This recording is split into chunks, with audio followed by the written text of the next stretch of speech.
Good morning. Isn't it beautiful? We're having like a beautiful morning, are we not? Oh my gosh.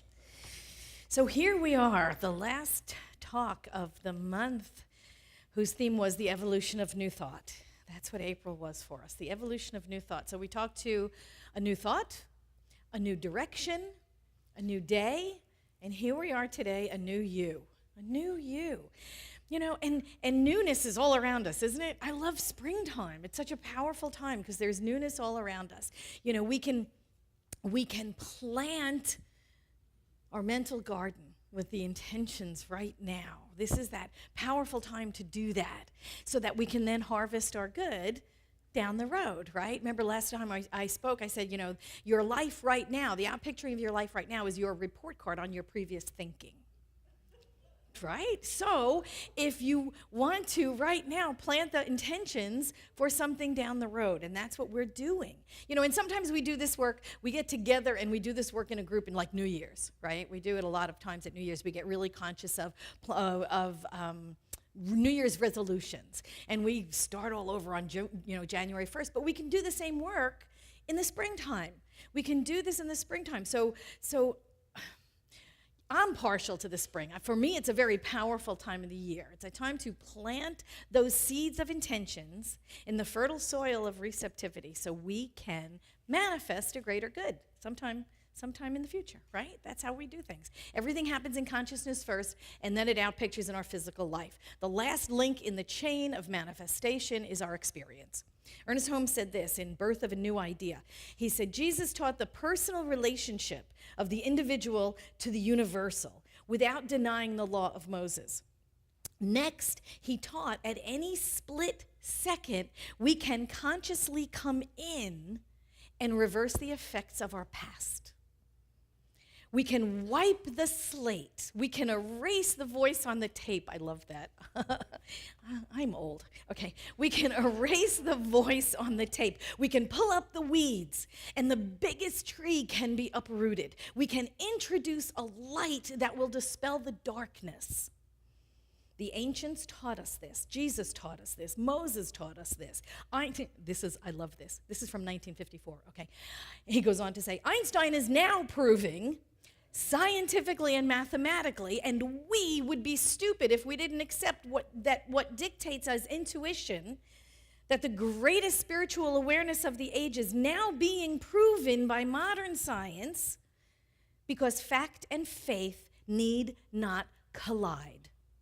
Science and intuition can go hand in hand to provide a philosophy, a theology, a religion that will redeem the world from its stupidity. Thank you, Dr. Holmes. You gotta love him, you know. Anyway, yes, he is correct. We can wipe the slate clean. We can pull up the weeds. We can introduce a light that dispels the darkness. This is the promise and the practice of new thought. That is religious science. But we have to do the work. We have to do the work of transformation. We have to awaken first before we can recognize the work that is to do. Ernest Holmes said, he said, just saying I believe in prayer does no good than standing in a garden saying I believe in the creative power of the soil, but not planting anything. Same thing. So while we sleepwalk through life, we keep out picturing the same things, Ernest Holmes said, with monotonous regularity. We keep out picturing the same stuff over and over. Is it just me? Or is it, have you ever had that experience? We date the same sort of fellow over and over again. We keep getting the same experiences at work over and over again. We keep manifesting the same kind of boss. We change jobs, and there he is again, the same kind of boss over and over again. And it is not until we awaken spiritually that we understand the universe is merely reflecting back to us. The universe is not happening to us. It is reflecting back, and then we realize we're the ones who've been writing the script all along. Now, that being said, I'm not saying I create my world, okay? I think that's a bit of spiritual arrogance that you will hear in New Thought communities. So when I hear someone come up to me and say, I create my world, I say, oh yeah? Make it snow. Now, right now. Go ahead. We don't make our world. We co-create our experiences of it. We co-create our experiences of it. You know, there's been weather on this planet long before there's been humans. Am I right? We came very, very late. The world has been rolling along without us really well. And volcanoes have been erupting, and hurricanes have been blowing, and rains have been falling long before there were people on earth to manifest it, right? We co-create with Spirit everything in our lives that is true, both the blessings and the curses. And we co-create them for our soul's experiences. And we make meaning of them. We make meaning of them, but only when we awaken. Prior to that, it's just stuff happening to us, right? It's just stuff happening. When we are sleepwalking through life, we don't see the meaning of our experiences. We are simply at the effect of them, right? That's that kingdom one consciousness of the victim.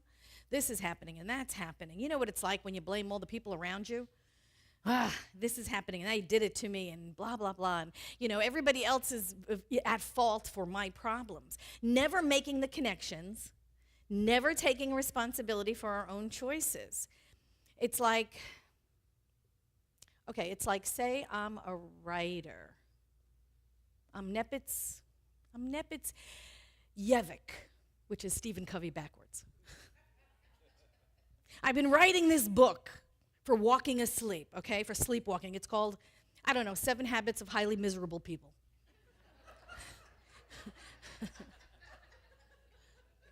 Number one habit, be afraid. Be very afraid. Be afraid of everything. Be afraid of the other. Be afraid of new experiences. Just be afraid of change in general. Just be afraid of everything. What's the second habit? Create a negative narrative for your life. Everything's bad. Your past is bad. Your present's bad. Your future's awful. It's never going to be good. Everything is represented. Everything is interpreted through this negative lens that you're looking at life. Colors everything with, ain't it awful? Ain't it awful? Number 3, be a mercenary. Don't do anything unless there's payoff in it for you. Just don't do a thing for anybody else. God knows, don't be of service for any reason. Number 4, spend all of your thought energy on the past or the future. Glorify or vilify your past.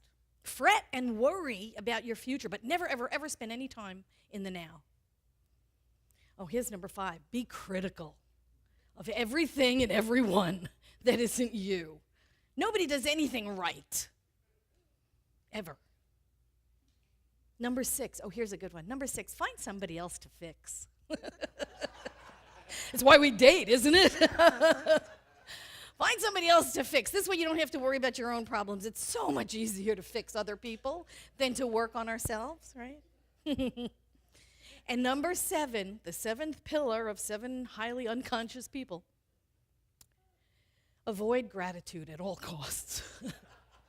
Avoid it at all costs. If it's good, it was luck. If it was bad, you know it's someone else's fault. But avoid gratitude at all costs. So what do you think of that book? What do you think, right? Ugh. Okay, it is a book for guiding the unconscious, the walking unconscious among us. And now we all do those things, you know. We've all done some of them at one time or another. Until we have had enough of life being the way it is. Until we have had enough of life not living up to our expectations of what we know that we could have and we could be. It is not until we awaken, we say, there's got to be a better life than that. There's got to be better living. There's got to be a better expression of life than the little life that I'm living right now.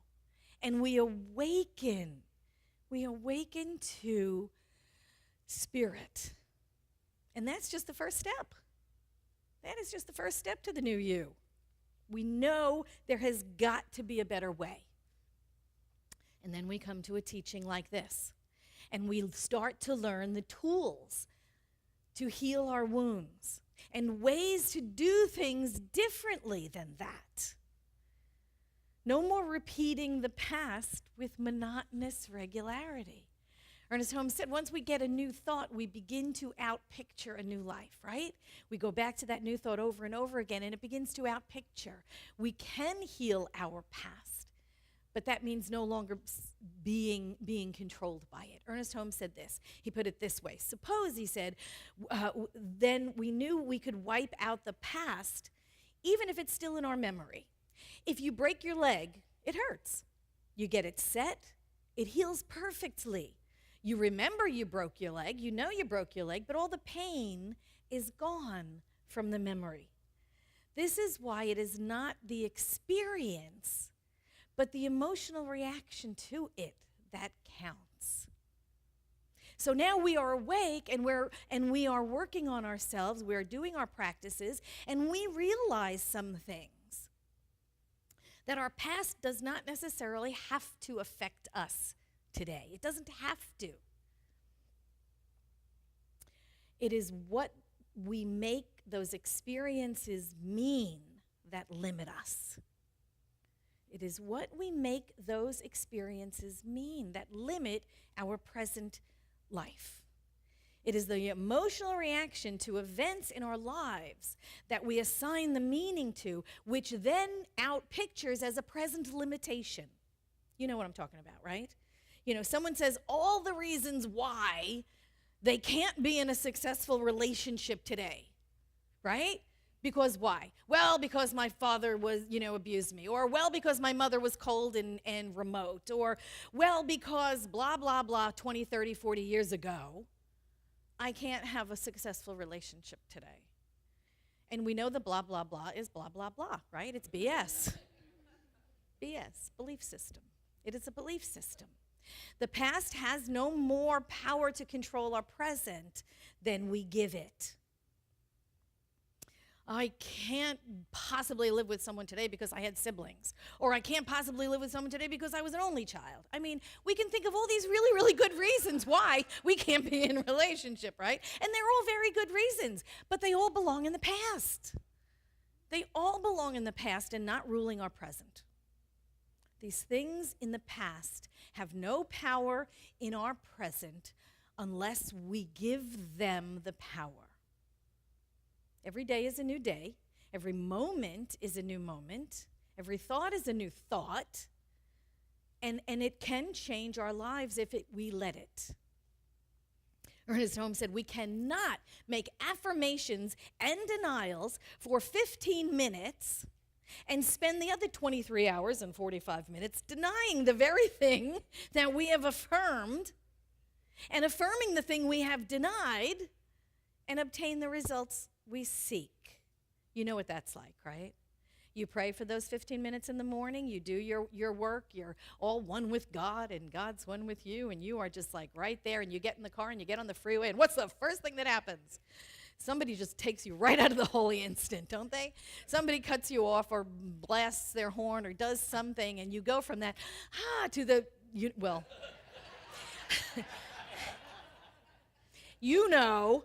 and all of a sudden it's us against them, right? All of a sudden that oneness evaporates.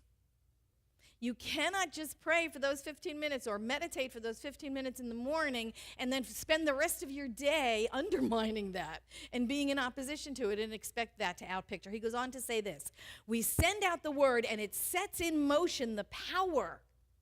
But if we begin to think the opposite thing, it gets the word as soon as it is thought. It neutralizes the word. It destroys any possibility of effect. Any possibility of effect.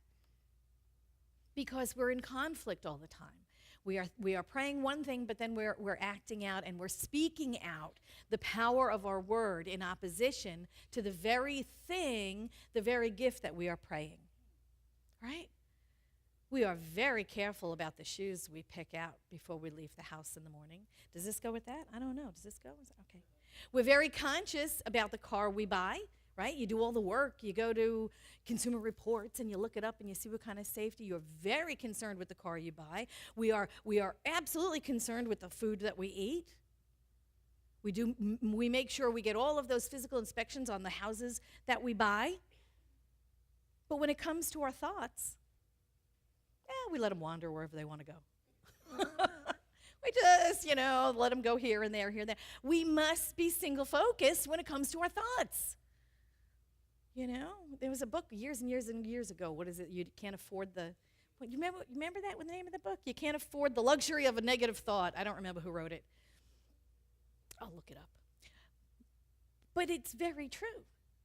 When you have those conflicting thoughts, it's time to get rid of them. Question them. Is this thought serving me? Is this serving the me I am today? Because if it's not, you want to replace it with one that is. You want to outpicture at a higher level. We take care of our shoes. We take care of our thoughts. Take care of the thoughts that you're thinking. Question them. Don't allow them just to, sit there. We take them in as children, and then we just don't even question them after that.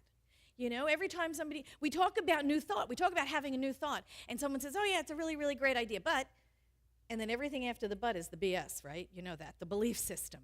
Everything after the but is why it doesn't apply to me. God's laws are universal except for me. I'm the special one. I'm the one God's rules don't work with. No, the only reason why you're the exception is that you're praying those exceptions. God's good except I can't find anybody. God's abundant except I don't have a job. We're not the exceptions to God's rule. God's laws are God's law. Principle is principle. Either we align with it and we outpicture it, or we stand in opposition. And Ernest Holmes said what? He said every day, we have to reverse our position in the law. We have to reverse our position in the flow of our good. We have to turn away from human race consciousness who says, ain't it awful? Right? When you come into a room and somebody says, hey, how's it going? And you go, everything is great. I love my life. It's just getting better and better. People walk away from you. I don't want to hear it anymore. Because you don't have a good, juicy story of, tragedy and chaos that everybody's looking for. Man, my life is great. It doesn't get better than this.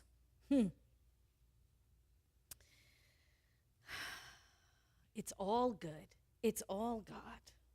We need to weed out. This is spring. This is the perfect time to weed out those thoughts that are not supporting us, that are not helping us, that are keeping us stuck in the story of the past.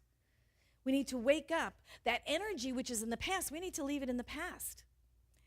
Then the work is, what do we want to do to manifest a new future? That's the new you. The new you is waiting to be born. The new you is waiting to express through you and into the world. A higher and greater and a more spiritual and a more powerful and a more joyous version of you. It's you 2.0 that's wanting to be born. And we need to lay the groundwork, just like planting a garden. We need to till the soil. We need to make it fertile and receptive. We need to do the work now to harvest our good. Remember, I can never remember. Remember, I can't. The Troward quote, right? Principle is not bound by precedent. Principle is not bound by precedent. Principle is our good, is the law of good. It is not bound by anything that came before it. So that means no matter what your previous life was, no matter what your upbringing was, no matter what has occurred in the past, you are not limited by it because you are spirit. You are not bound by the past. So let's go back to that book I wrote. Nevitz Yakic, or whatever his name was, the backwards Stephen Covey. And let's write it the way we want it right now. Because this is the truth of you. Number one, we are afraid of nothing. Say that. I am afraid of nothing. How can we be? Say that again. It was kind of weak. I am afraid of nothing. Yeah. We are spirit, unbound, like the song, right? Unlimited and unbound. We are spirit, 100% spirit. Covered over in a body temporarily, but whatever.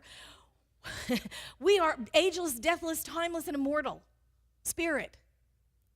What is there to be afraid of? What is there to be afraid of? William Henry in Invictus, right? I am the captain of my fate. I am the master of my soul. That's who you are. That's who we are. Number 2, create a positive narrative of your life. Everything works out for me. Oh my God, what else can possibly go right? Even if it feels a little phony for you right now, just keep doing it. Just keep doing it. And what happens is you begin to notice all the places where it's going right and instead of all the places where it's going wrong. So just make that your affirmation. Oh my God, what else can go right? Number 3, practice random acts of kindness. Do things for people that can never pay you back. Do things for people anonymously that don't even know that you did them. Simply do acts of service. Pay it forward, whatever. Number 4, spend all of your energy in the present moment. It's the only time there is. The present moment, the eternal now, is the only time that there is. When we're spending all of our energy regretting the past or worrying the future, we're sapping ourselves of today. We're absolutely missing it. We're missing out on the gifts that today brings. Number 5, practice unconditional love to all people. To all people. Practice unconditional love. Even the people who don't deserve it. Especially the people who don't deserve it. Practice unconditional love. You know, it just is. It's principle. God is love and we are that, and there you go. Simply practice unconditional love, no strings attached. Number 6, you do have somebody to fix. Look in the mirror. Now, and honestly, we don't fix anything, do we? Really, honestly, in this faith tradition, we don't fix anything. We reveal the truth. We reveal the truth that is already there, has been there all along. So if you have this need to fix someone, go home, look in the mirror, and reveal the truth about yourself. That you are an altogether lovable outpicturing of the divine life of spirit. That's the truth of you and nothing else. You are an altogether irresistible and lovable divine outpicturing of spirit. You are God's own precious outpicturing of its life, having an experience as you. And number 7, be grateful. Be grateful for everything. Be grateful for everything. The good stuff, the bad stuff, the stuff that you have no idea why it's happening. Do you ever have that stuff happen? It's like, and then you look at it and you're like, why? Be grateful for all of it, because what happens is when we practice gratitude for all of it, we have more to be grateful for. It just seems to be the way it is. Like energy just attracts like. You want a new you? You want to be a new you? You want to manifest a new you? This is how you do it. This is how you do it. These are the steps. This is how we get there. You know, we go blindly through life, bumping into people and places and bouncing off people and blaming them for things until we awaken. And then we wake up and we stop dragging the past around us. We stop letting it ruin our present. What is it? Ernest Holmes always used to say something about dragging the corpse of yesterday around on our back. There's a really good picture. Don't you love that one? There's a good mind picture for us. We waken, we stop doing that. We stop dragging the corpse of yesterday around on our shoulder, and we begin to live fully present in the now.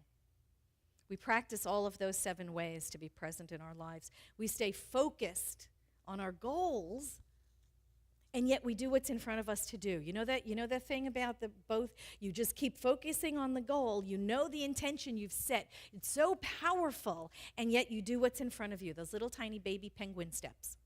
You do those every day. No longer bound by our own fears and our own limitations. This new you is waiting to be birthed. It is waiting to be birthed right here in this present moment, and it is waiting for you to plant those seeds. Plant those seeds. Ernest Holmes said this: life is for us today. There will be no change for tomorrow unless we do the changing work today. Today we are setting in motion the power for tomorrow. Today is God's day. We must extract from it what of life we are to live. Tomorrow, in the divine course of events, it will take care of itself. The soul that learns to live in the great gladness of today will never weary of life, but will find that he is living in the eternal here and now. And that's what our practice is. That is what our practice is, to just simply know and accept that we are living in that timeless, eternal now, that we are one as spirit, we are out picturing the one life of God, and we set our intentions for that bold and outrageous and audacious future. Thank you so much. Thank you.